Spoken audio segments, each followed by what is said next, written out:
Vamos abrir as Escrituras no livro de Atos, capítulo 4. A partir do versículo 12, diz as Escrituras: E não há salvação em nenhum outro, porque abaixo do céu não existe nenhum outro nome dado entre os homens, pelo qual importa que sejamos salvos. Ao verem a intrepidez de Pedro e João, sabendo que eram homens iletrados e incultos, admiraram-se e reconheceram que havia eles estado com Jesus. Vendo com eles o homem que fora curado, nada tinham que dizer em contrário. E mandando-o sair do sinédrio, consultavam entre si, dizendo: Que faremos com estes homens? Pois na verdade é manifesto a todos os habitantes de Jerusalém que um sinal notório foi feito por eles, e não podemos negar. Mas, para que não haja maior divulgação entre o povo, ameacemo-lo para não mais falarem neste nome a quem quer que seja. Chamando-os, ordenaram-lhes que absolutamente não falassem, nem ensinassem em nome de Jesus. Mas Pedro e João lhes responderam: Julgai se é justo diante de Deus ouvir-vos antes a vós outros do que a Deus, pois não podemos deixar de falar das coisas que vimos e ouvimos. Depois, ameaçando-os mais ainda, os soltaram, não tendo achado como os castigar por causa do povo, porque todos glorificavam a Deus pelo que acontecera. Ora, tinha mais de 40 anos aquele em que se operara esta cura milagrosa. Uma vez soltos, procuraram os irmãos e lhes contaram quantas coisas lhes havia dito os principais sacerdotes e os anciãos. Ouvindo isto, unânimes levantaram a voz a Deus e disseram: Tu, soberano Senhor, que fizeste o céu, a terra, o mar e tudo que neles há, que disseste por intermédio do Espírito Santo, por boca de Davi, nosso pai, teu servo, porque se enfureceram os gentios e os povos imaginaram coisas vãs. Levantaram-se os reis da terra para as autoridades, ajuntaram-se uma contra o Senhor e contra o seu ungido, porque verdadeiramente se ajuntaram nesta cidade contra o teu santo servo Jesus, ao qual ungiste Herodes e Pôncio Pilatos, com gentios e gente de Israel, para fazerem tudo o que a tua mão e o teu propósito predeterminaram. Agora, Senhor, olha para as suas ameaças e concede aos teus servos que anuncie com toda intrepidez a tua palavra, enquanto estendes a mão para fazer curas, sinais e prodígios por intermédio do nome do teu santo servo Jesus. Tendo eles orado, tremeu o lugar onde estavam reunidos, todos ficaram cheios do Espírito Santo e com intrepidez anunciavam a palavra de Deus. Certamente que todos vocês já tomaram conhecimento de algum tipo de injustiça praticada por alguma pessoa, ou por algumas pessoas, ou até mesmo pela própria lei. Não é difícil acontecer de haver um noticiário pelos meios de comunicação de alguém que durante um certo tempo ficou preso injustamente.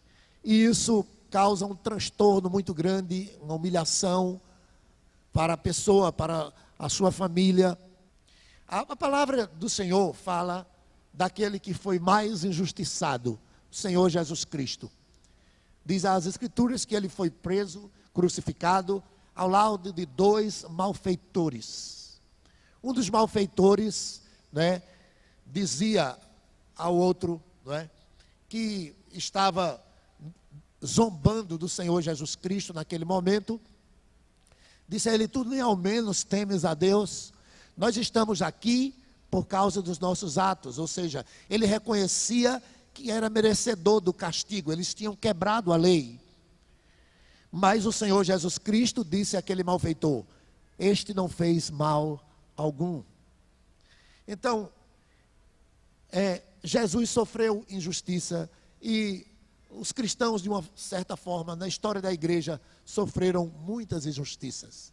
E nós estamos diante de um caso aqui de uma prisão que não se justificava absolutamente.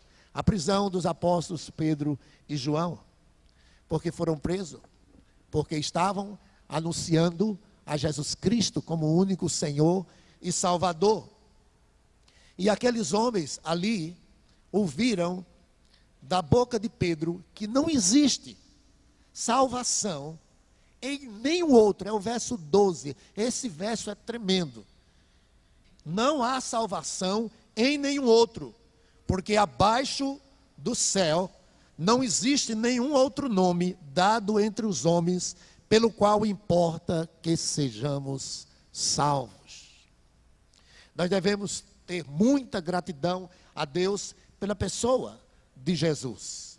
Esses homens aqui, por ignorarem as escrituras do Antigo Testamento, né, bateram de frente com os apóstolos por causa dessa mensagem.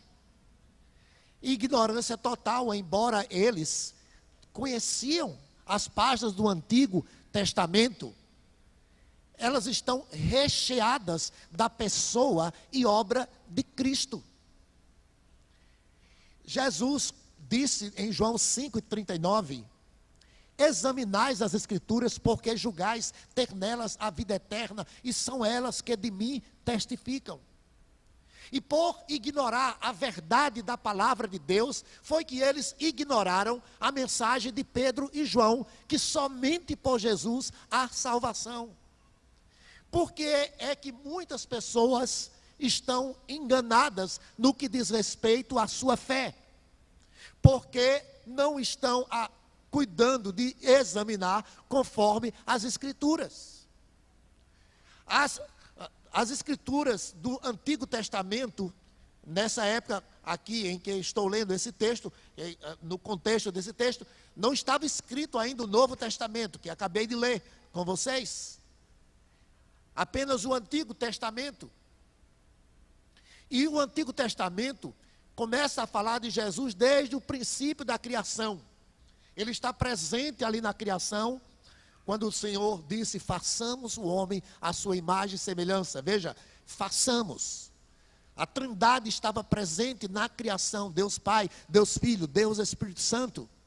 No capítulo 3, há a promessa que nasceria de uma mulher o Salvador, se referindo ao Senhor Jesus Cristo. E nós vamos encontrar vários meios que apontavam para a pessoa de Cristo. Todos os rituais religiosos do povo de Deus, na busca de Deus, na busca do perdão, na busca da salvação, todos eles eram um tipo de Cristo, apontava para a pessoa de Cristo. E esses homens ignoraram completamente essas verdades da palavra de Deus, por isso não aceitaram o testemunho de Pedro e de João. Eles eram religiosos, eram judeus. E os religiosos, eles querem de alguma forma, note bem, fazer algo para serem salvos.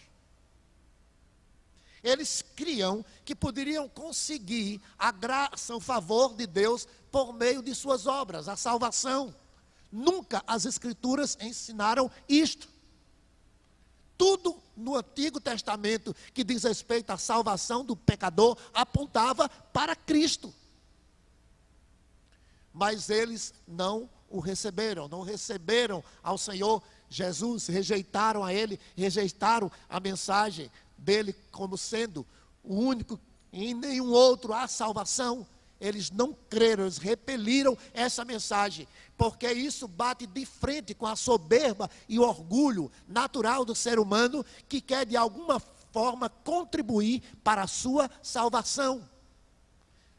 Não é outra coisa senão o interesse que o homem tem em receber glória para si.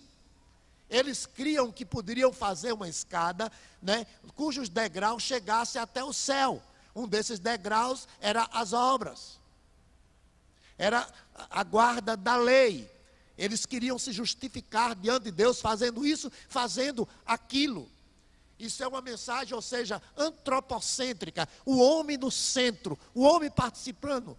E essa glória da salvação, o Senhor não dará a ninguém. Isaías 43, 21, Isaías 45, 21, 43, 11.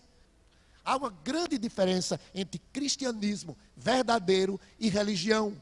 A religião, em certo sentido, aponta meios para que o homem tente se justificar diante de Deus, se ligar a Deus.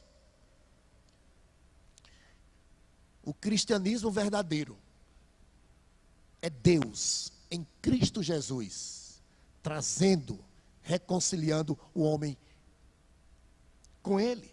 O verso 12 diz, não existe outro nome a ser dado. Você vê essa palavra dado aí? Então, isso veio da parte de Deus, isso é graça da parte de Deus para o pecador, para reconciliar consigo o pecador. Então, não tem absolutamente condições do homem se justificar diante de Deus por meio das suas obras, por meio da sua religiosidade. A história da igreja registra acerca de Lutero, que era um homem sincero. Às vezes a pessoa diz assim, mas eu já tenho a minha religião, eu sou uma pessoa sincera, eu sou uma pessoa direita. Não importa. O que importa é se você está em Cristo. Você precisa conferir se a sua vida está escondida em Cristo Jesus. Porque é por meio da justiça perfeita de Cristo que o homem pecador é justificado. Não é por meio de suas obras, mas da perfeita obra de Cristo que o homem pode tornar-se justo diante de Deus. Lutero era um homem religioso, mas ele não compreendia essa verdade. Ele era muito sincero. Ele tentou de todas as maneiras ter paz no seu coração, paz na sua consciência, e tentava de todas as formas ter segurança de salvação, e nada disso acontecia.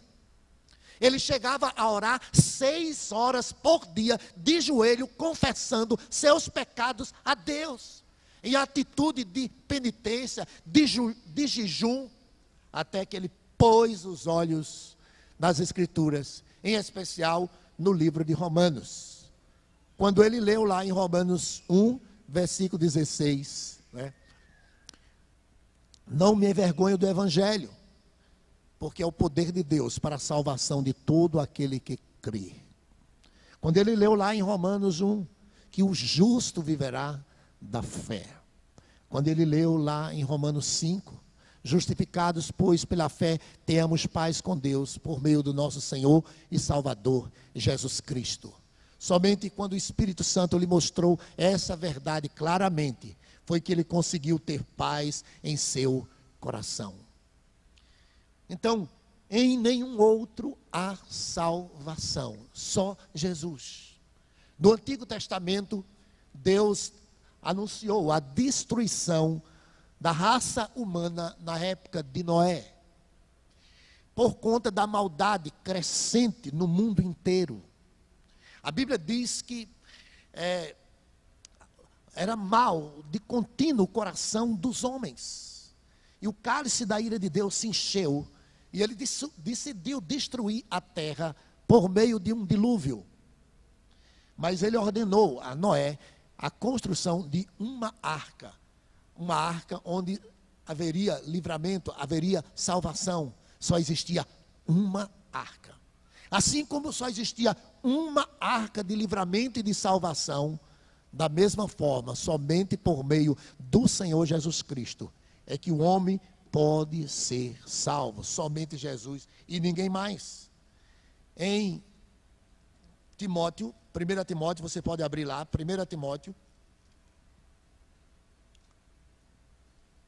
capítulo 1, verso 15. Fiel esta é a palavra, digna de toda aceitação, que Cristo Jesus veio ao mundo para salvar os pecadores, dos quais eu sou o principal. Então, nós poderíamos ler vários textos das Escrituras mostrando que é Jesus, o único Salvador. Então, essa foi a mensagem pregada, mas a reação qual foi? Voltando a Atos capítulo 4, versículo 13. Ao verem a intrepidez de Pedro e João, sabendo que eram homens iletrados e incultos, admiraram-se e reconheceram que haviam eles estado com Jesus. Vendo com eles o homem que fora curado, nada tinham que dizer em contrário. E mandando-o sair do sinédrio, consultavam entre si, dizendo: que faremos com estes homens? Pois na verdade é manifesto a todos os habitantes de Jerusalém que um sinal notório foi feito por eles, e não podemos negar. Mas para que não haja maior divulgação entre o povo, ameacemo-los para não mais falarem neste nome, a quem quer que seja. Chamando-os, ordenaram-lhe que absolutamente não falassem, nem ensinassem em nome de Jesus. Veja aqui a reação das autoridades religiosas. Não começou aqui, na verdade, está lá no versículo 1, quando eles começam a se oporem e prendem a Pedro e João. Então, eles eram autoridades, eles eram a lei, naquele momento ali, as autoridades religiosas. Pedro e João sabiam que se deve obedecer às autoridades. Em Romanos 13, Paulo diz que devemos ser sujeitos às autoridades, porque elas são constituídas por Deus. Esse mesmo Pedro vai falar sobre o princípio de autoridade lá na carta dele, falando aos servos para obedecerem aos seus senhores. A palavra de Deus é clara sobre isso. Pedro e João ouviram da boca do Senhor Jesus Cristo: dai a César o que é de César. Então, eles eram homens que conheciam a lei e sabiam que era dever de todo ser humano obedecer. Eles não poderiam se rebelar contra a lei. Mas o cumprimento da lei, ela tem limite. E o limite do cumprimento de uma lei é quando ela confronta com a lei maior, que é Deus.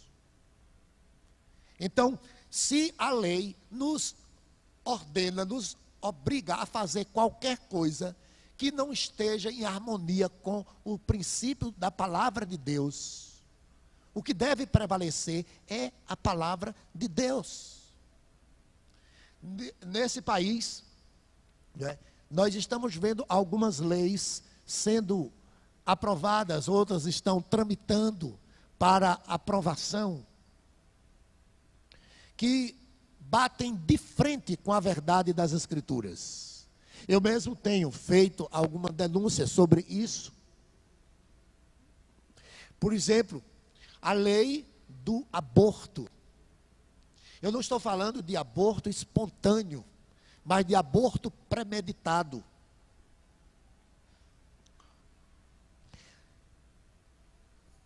Decisão, né, do Supremo Tribunal Federal, do ano passado, essa decisão, né, embora está claro na nossa Constituição que não pode, mas eles fizeram uma interpretação diferente, dizendo que até o 3º mês pode haver aborto, pode ser praticado o aborto. Bem, nós não iremos ceder, nós não iremos admitir, nós não temos como aprovar essa lei, ela vai de encontro à palavra de Deus. O 6º mandamento denuncia: não matarás. Interessante como o ser humano, né, ele ignora a palavra de Deus de tal forma, né, que parte de um extremo para outro. Por exemplo, se você encontrar, né, um ovo de tartaruga, né, e você quebrar, fazer uma desordem, quebrar aquele ovo de tartaruga, você pode ser penalizado pela lei. Mas se você matar uma criança até o 3º mês de gestação no ventre da sua mãe, não é crime. Vocês já imaginaram uma coisa dessa? Como a loucura, não é, do ser humano que não tem o temor a Deus. Então, atualmente também no nosso país é permitido o casamento chamado de homoafetivo, casamento gay, homem com homem, mulher com mulher. Nós não temos como aprovar uma loucura desta. Não deve ter em nós qualquer apoio, porque isso vai de encontro à palavra de Deus. Então, nós devemos ser sujeitos às autoridades. A Bíblia diz isso. Mas as autoridades são constituídas, lá mesmo o apóstolo Paulo fala em Romanos 13, para o bem da nação. Os filhos devem obedecer aos seus pais. Mas se um pai disser a um menino: menino, roube ali, vai no supermercado, roube ali aquele perfume, aquele desodorante. É o pai dele que está mandando, mas ele não deve obedecer ao pai, porque isto vai de encontro à lei maior, que é a lei de Deus, que embora diga que os filhos devem obedecer aos seus pais, note bem, o princípio que permanece nesse caso, né, está lá no 8º mandamento: não furtarás. Então, eles receberam uma ordem de não pregar mais, de não falar mais no nome de Jesus. E Pedro, se você virar a página, no capítulo 5, versículo 29, ele diz algo interessante.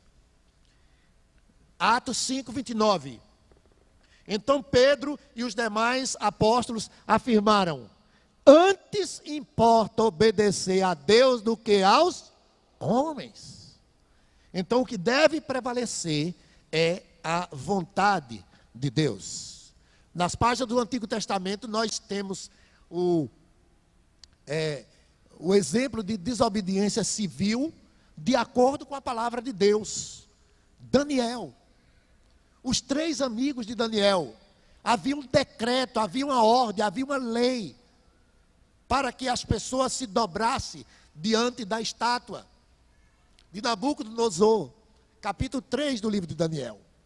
Sadraque, Mesaque e Abdenego, 3 jovens tementes a Deus, não obedeceram à lei, porque a lei maior denuncia no 1º e no 2º mandamento: não terás outros deuses diante de mim, não farás para ti imagem de escultura. O que prevaleceu foi a vontade de Deus.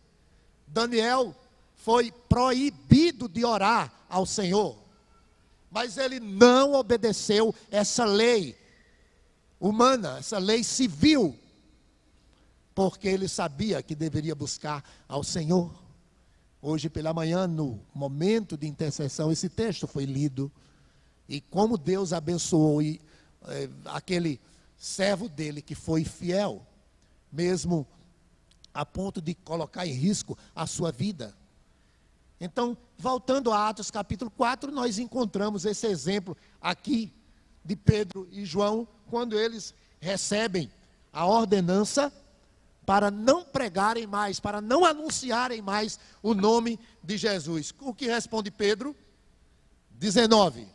Mas Pedro e João lhe responderam: julgai se é justo diante de Deus ouvir-vos antes a vós outros do que a Deus, pois nós não podemos deixar de falar das coisas que vimos e ouvimos. Depois, ameaçando-os mais ainda, os soltaram, não tendo achado como os castigar por causa do povo, porque todos glorificavam a Deus pelo que acontecera. Eles não obedeceram, meus irmãos. E a gente volta para a história da igreja e vai lembrar da figura de Lutero. Quando ele descobriu essa verdade da justificação pela fé, da salvação somente por meio de Cristo, ele começou a pregar essa verdade. E a liderança da igreja se levantou contra ele. Na época, o Papa Leão X. Foram muitos embates. Teve um concílio marcado. Eles queriam que Lutero, se humilhasse. Eles queriam que Lutero negasse a justificação pela fé que ele tinha descoberto diante de um período em que a igreja estava em densas trevas, onde as pessoas tentavam pagar pela salvação por meio das indulgências, onde por meio de penitências, como o próprio Lutero fazia, tentavam se justificar diante de Deus por meio da religiosidade. Mas quando ele entendeu a graça salvadora de Cristo Jesus, isso foi tremendo. E marcaram uma reunião e as pessoas sabiam que iam fazer um grande malefício a ele. E pediram a Lutero, os seus amigos, que ele não fosse a essa reunião.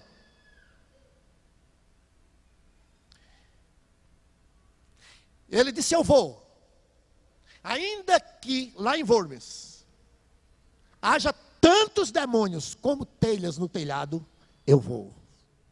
Era um homem convicto da sua fé. Nada o faria abrir mão dessa verdade. Eles queriam que ele se retratasse, que respeitasse a igreja, que cresce na intercessão, na intermediação da igreja para a salvação dos pecadores. Mas ele dizia: é Cristo, só Cristo, só Cristo. Ele disse: a não ser que pelas Escrituras vocês provem que eu estou errado, eu não me retratarei. João Crisóstomo, também, um herói na fé. Quiseram que ele negasse a fé em Cristo Jesus. E disseram que iam tirar tudo que ele tinha, se ele permanecesse irredutível. Ele disse: não, vocês não podem tirar tudo que eu tenho, porque eu tenho um tesouro que ladrão não mina e nem rouba. Nós vamos afastar você dos todos os seus amigos. Ele disse: não, porque o meu amigo disse que estaria comigo todos os dias da vida até a consumação dos séculos. Tentaram de todas as formas. Por fim levaram ele para um lugar, Armênia, se não me engano. E na viagem ele morre. Mas ele morreu sem negar a fé em Cristo Jesus. Ainda nos primórdios da fé cristã, na época dos imperadores, um deles, Valeriano, prendeu a Lourenço, que é conhecido na história da igreja como São Lourenço, por causa da fé também. Isso foi tremendo, porque ele foi amarrado, em uma madeira, pés e mãos, pés para um lado, mãos para outro, e foi colocado numa fogueira para ser queimado. Foram muitos os cristãos queimados nos primeiros séculos da era cristã. E Lourenço, a certa altura, quando estava de costas na fogueira, os pés amarrados e mãos sendo queimado, ele fala com os seus algozes. Ele diz: olha, a parte de baixo já está bem queimadinha. Vire o lado para queimar do outro lado também. Nada fazia esses homens que eram verdadeiramente comprometidos com o Senhor, né, abrir mão do seu compromisso com a fé em Cristo Jesus. Eram pessoas sinceras, mas elas não eram salvas por causa das sinceridades, mas porque confiavam tão somente a salvação de suas almas ao Senhor Jesus Cristo. Mas você pode dizer, mas ninguém merece ser salvo. Você tem razão. Ninguém merece ser salvo. A salvação, ela é uma dádiva de Deus. Olha o que o verso diz: e não há salvação em nenhum outro, porque abaixo do céu não existe nenhum outro nome dado entre os homens. João 3,16, porque Deus amou o mundo de tal maneira que deu o seu Filho unigênito. Então ninguém merece a salvação, mas Deus é um Deus gracioso.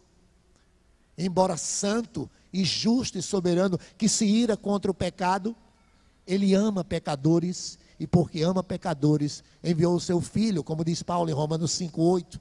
Deus prova o seu amor para conosco, pelo fato de ter Cristo morrido por nós, sendo nós ainda pecadores. Então, esses homens experimentaram a obra de Cristo em suas vidas, foram verdadeiramente transformados, Pedro e João, os demais apóstolos, e agora ameaçados para não pregarem mais o Evangelho. Lógico, eles não temeram essa ameaça e disseram não. Nós não podemos deixar de falar das coisas que temos visto e ouvido. Então, diz o texto que eles foram ameaçados mais ainda, no versículo 21. Né?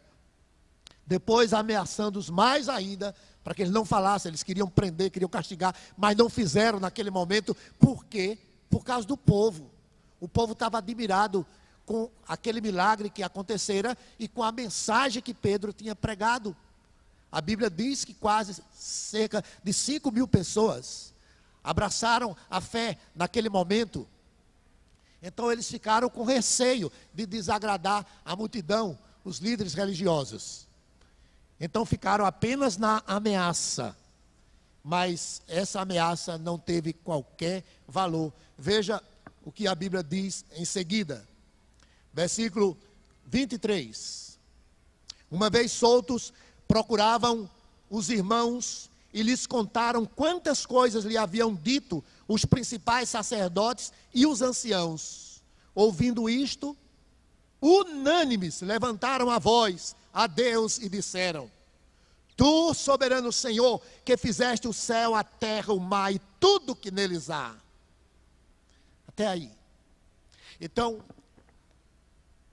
o que devemos fazer diante da ameaça, diante da perseguição contra a nossa fé? Primeiro, eles nos ensinam a pregar. Pregue a palavra. Não desanime diante das dificuldades. Testemunhe de Cristo Jesus. Mas o que é dito aqui neste momento é primordial para nós enfrentarmos crises por causa da nossa fé, e seja lá qual for a crise, a tribulação que venhamos a passar. Então esse elemento fundamental, primordial, que não pode faltar, é a oração. Essa igreja aqui era nova na fé, ela tinha nascido há poucos dias, esses cristãos eram novos na fé, mas eles já começaram bem. Diz 2:42 que os que creram perseveravam na doutrina dos apóstolos, na comunhão, no partir do pão e nas orações. Então aqui no capítulo 4, nesse versículo 24, diz que todos elevaram as suas vozes unânimes a Deus.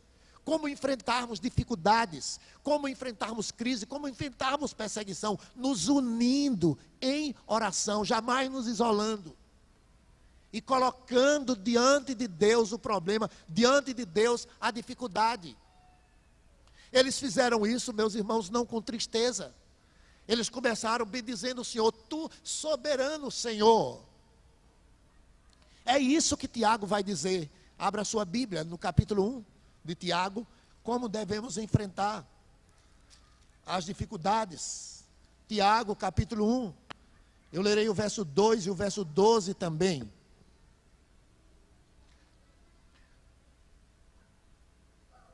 Diz a palavra do Senhor, Tiago 1, 2. Meus irmãos, tende por motivo de toda alegria o passardes por várias provações.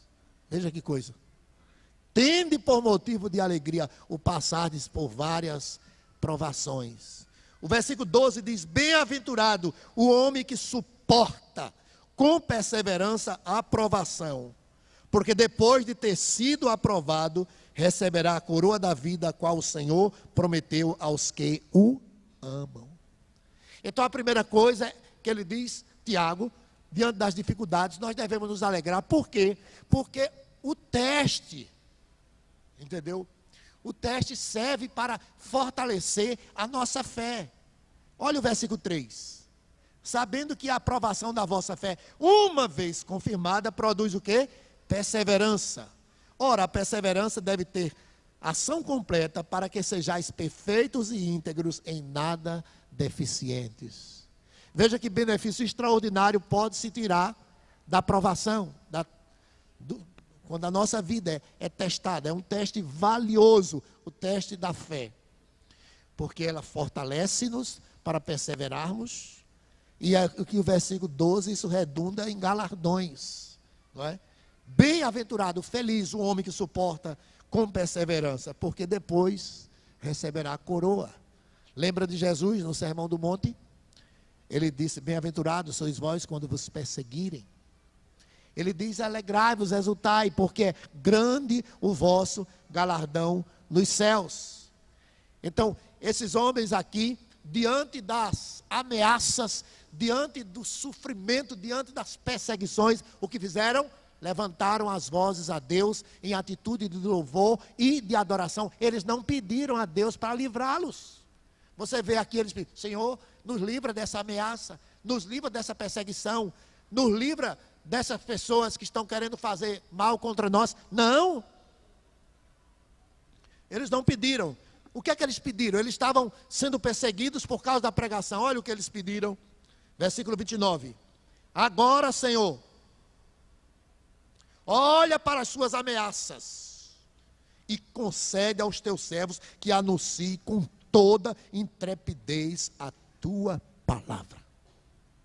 Eles não disseram, livra-nos desses inimigos. Não. Eles nos dê mais poder, nos dê mais graça, nos dê mais unção, nos fortalece, Senhor, para a gente continuar pregando a tua palavra com toda intrepidez. Eles sabiam que estava em harmonia com a soberana vontade de Deus. Tudo que estava acontecendo ali já estava determinado pelo Senhor. O verso 28, note bem, que até os pecadores Deus usa para estabelecer a sua vontade. 28, para fazerem tudo que a tua mão e o teu propósito predeterminaram. Ele sabia que o que estava passando ali não estava, Deus não era que Deus estava alheio àquilo que estava acontecendo, ao sofrimento que eles estavam passando. Não era para eles como se Deus não estivesse se importando, absolutamente.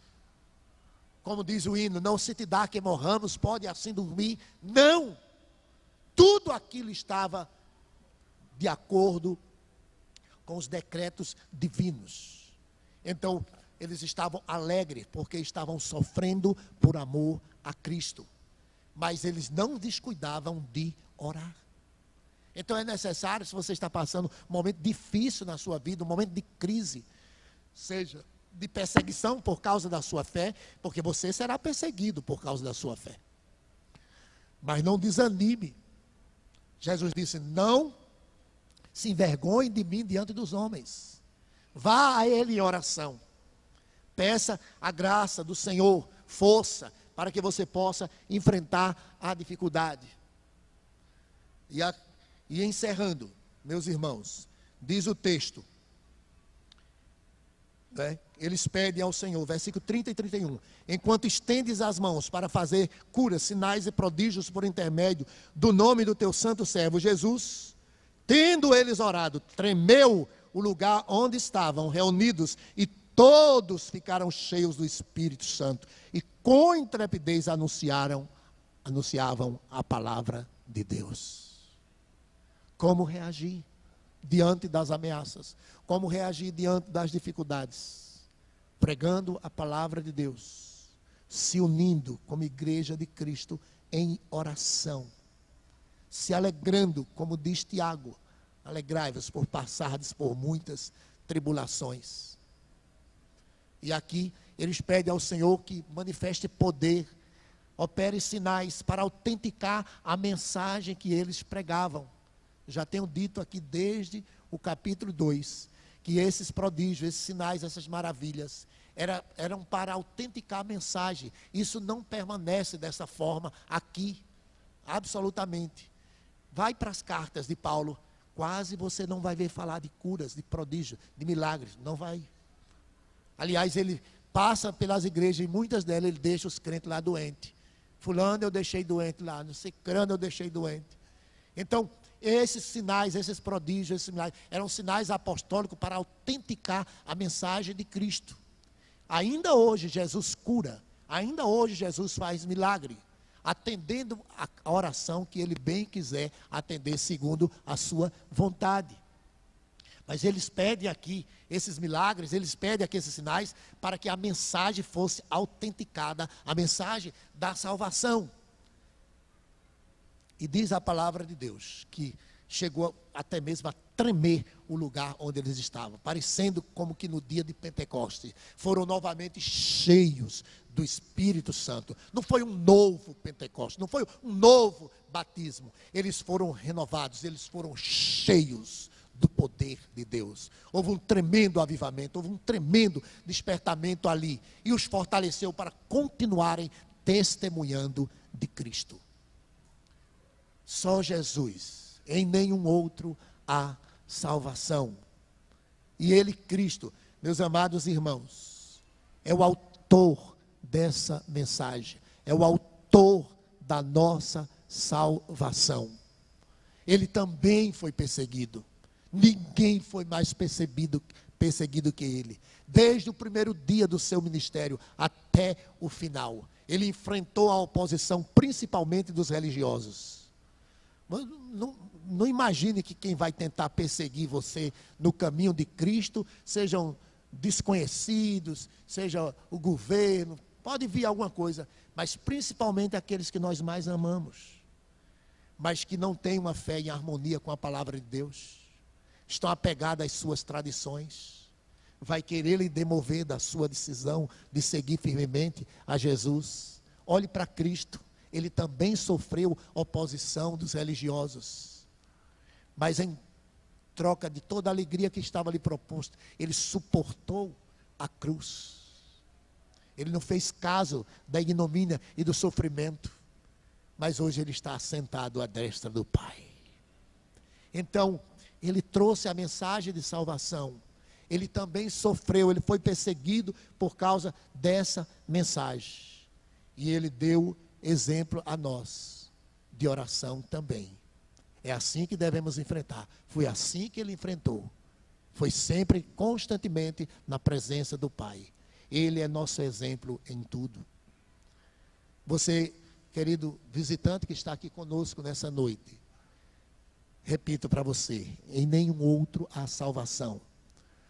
Você vai chegar o seu dia que você vai estar diante de Deus. Você será julgado. A Bíblia diz que todos serão julgados, vivos e mortos. O que você vai dizer? Em quem você confia para naquele dia estar diante do Senhor e ser julgado? Na religião que você recebeu dos seus pais? Nas suas boas obras? Porque você é uma pessoa legal, você é uma pessoa decente? Não. Em nenhum. Jesus não divide a glória dele com ninguém. É Jesus e mais nada.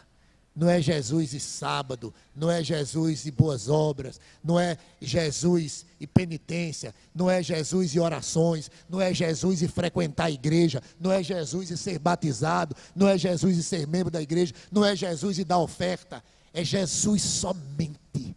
Há suficiência, há poder no sangue de Jesus para nos salvar.